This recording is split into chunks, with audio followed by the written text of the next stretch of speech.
Today's class we will study the principle of Van de Graaff generator. Based through a question only we will study this. So I'll give you a question and then we will try to answer the question. By that time we will know the principle of Van de Graaff generator. Take down this: a small sphere of radius A carrying a positive charge Q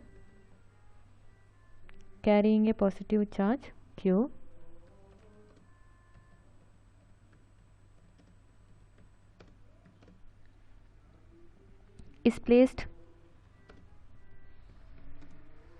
concentrically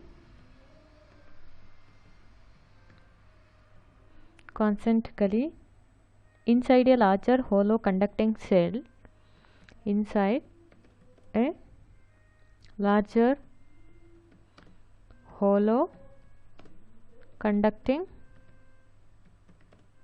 conducting shell of radius B,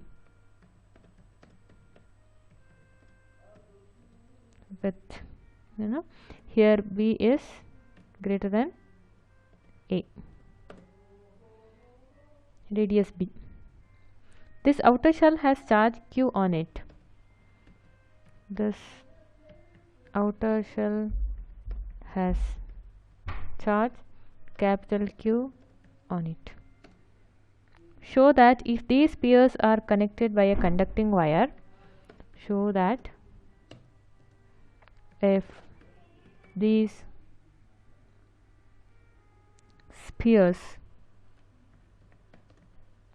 are connected by a wire, charge will always flow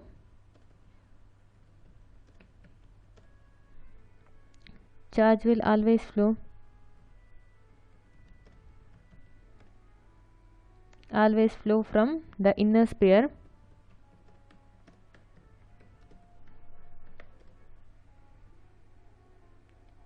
to the outer sphere.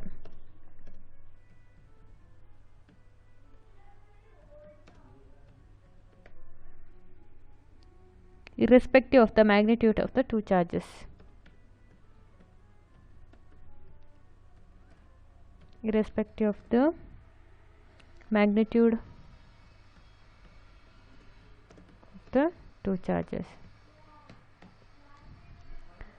Is also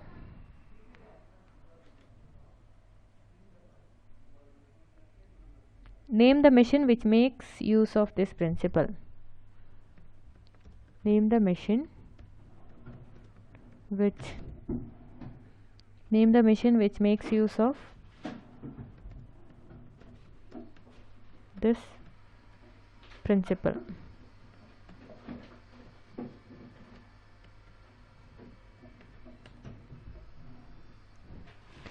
A small sphere of radius A carrying a positive charge Q is placed concentrically inside a larger hollow conducting shell of radius B greater than A. This outer shell has charge Q on it. Show that if these spheres are connected by a wire, charge will always flow from the inner sphere to the outer sphere, irrespective of the magnitude of the two charges. Name the machine which makes use of this principle.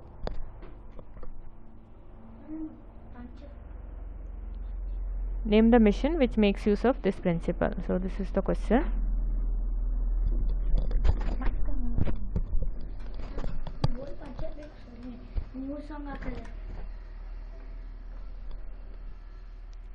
Let us try to do this.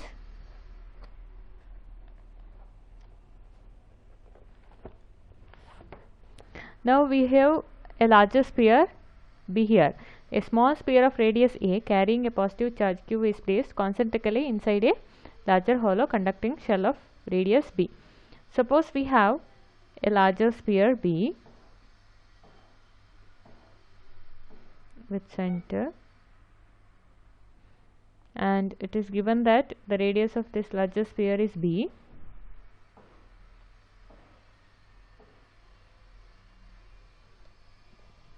Suppose we have a larger sphere of radius b, on which if I place a charge capital Q, the charge uniformly distributes over the sphere.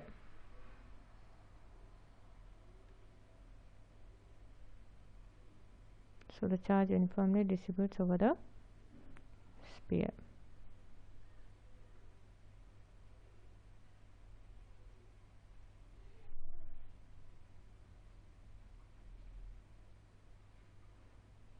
It uniformly distributes over the sphere.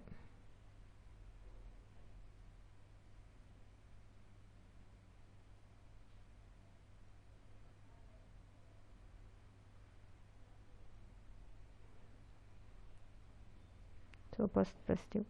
Now we are introducing another sphere which is smaller to it, and concentrically, that means both the larger sphere and the smaller sphere will have the same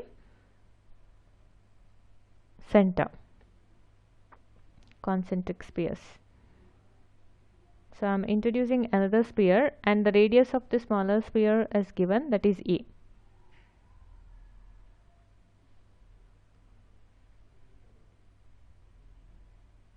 The radius of smaller sphere is A, and the smaller sphere has a charge of small q. Let us write here B is the radius of outer shell. B is the radius of outer shell.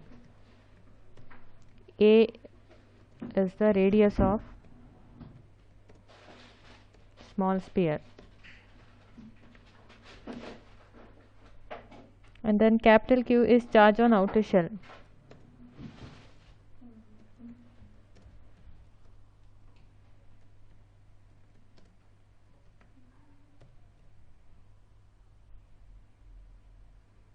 And small q is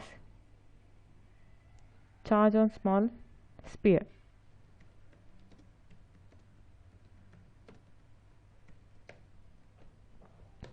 These are the things we took according to given question. B is the radius of outer shell, A is the radius of small sphere, Q is charge on outer shell, and small q is the charge on small sphere, that is inside shell.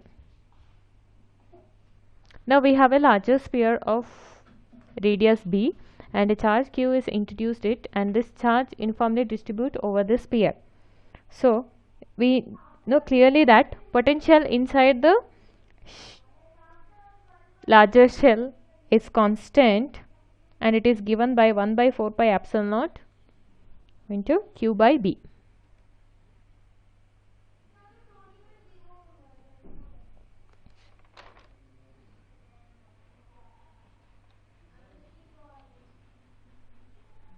Now due to these charges, we will calculate what is the potential on the outer on the surface of the outer sphere, and the potential, net potential at the surface of the inner sphere. So we'll write here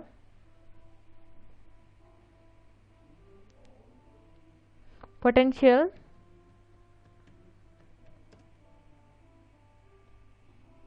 net potential, we can write net potential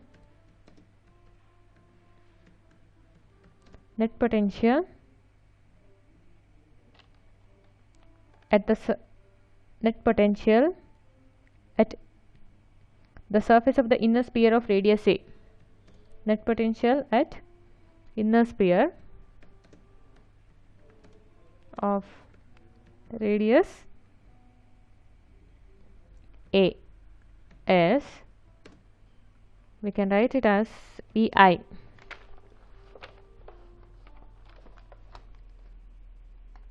Is VI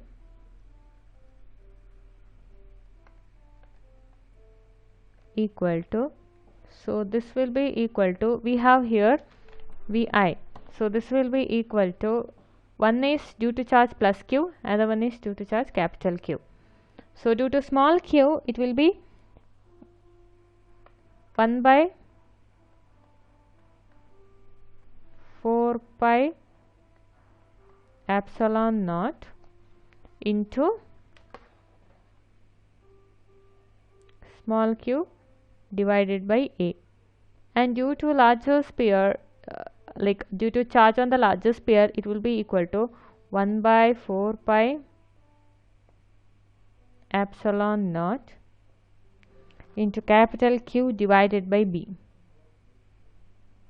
because for a larger shell the potential on the surface and inside the sphere is same.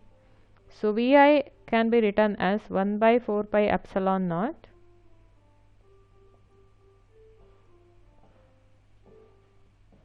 into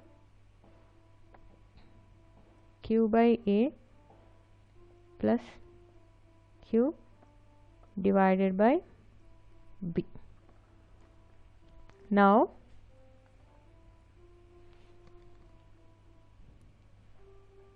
next we'll calculate net potential.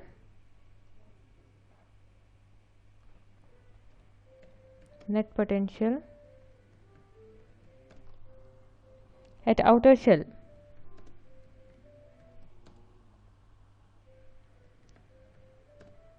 Due to charge on both the spheres.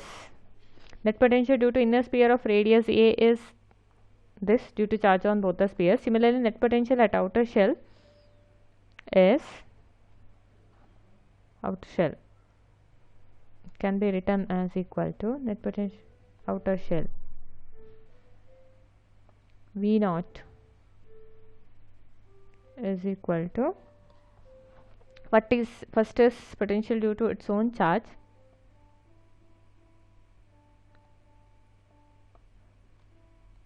Q divided by B, plus another one is due to the inner sphere, which is equal to 1 by 4 pi epsilon naught into charge is Q and radius is B. So this is equal to 1 by 4 pi epsilon naught into Q divided by B plus Q divided by B. So let us take this equation as equation 1 and this as equation 2. Now if we calculate the potential difference Vi minus V naught, what do we get? 1 minus 2. Vi minus V naught is equal to 1 by 4 pi epsilon naught into, so when we add this Q by B, minus Q by B will get cancelled. So we will get 1 by 4 pi epsilon naught into Q by A minus Q by B, which is equal to 1 by 4 pi epsilon naught into, so Q I will take it outside, so this is equal to 1 by A minus 1 by B.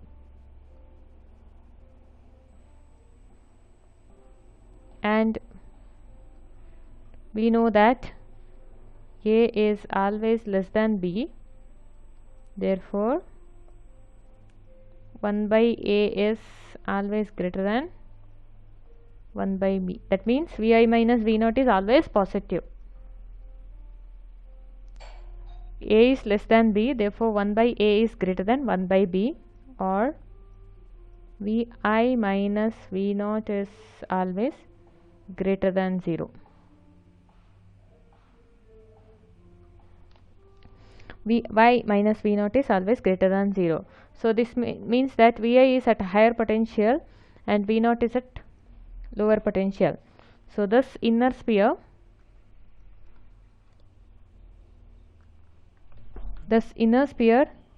has net potential higher than potential of outer sphere. This inner sphere has net potential higher than potential of outer sphere.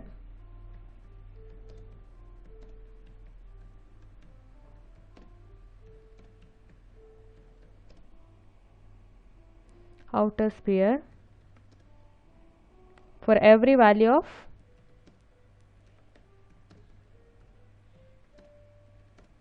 Q and capital Q. When they connected by a wire, positive charge always flows from inner sphere to outer shell. Therefore, when they are connected by a wire, positive charge always flows from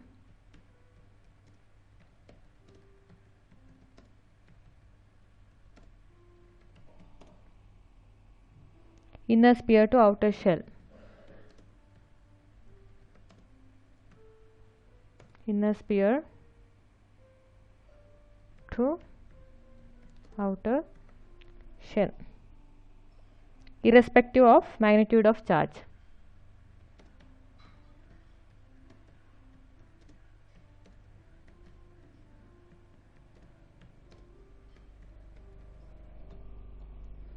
The next question is, which device operates based on this principle? The device which operates based on the above principle is, the device is Van de Graaff generator. The Van de Graaff generator operates based on the above principle.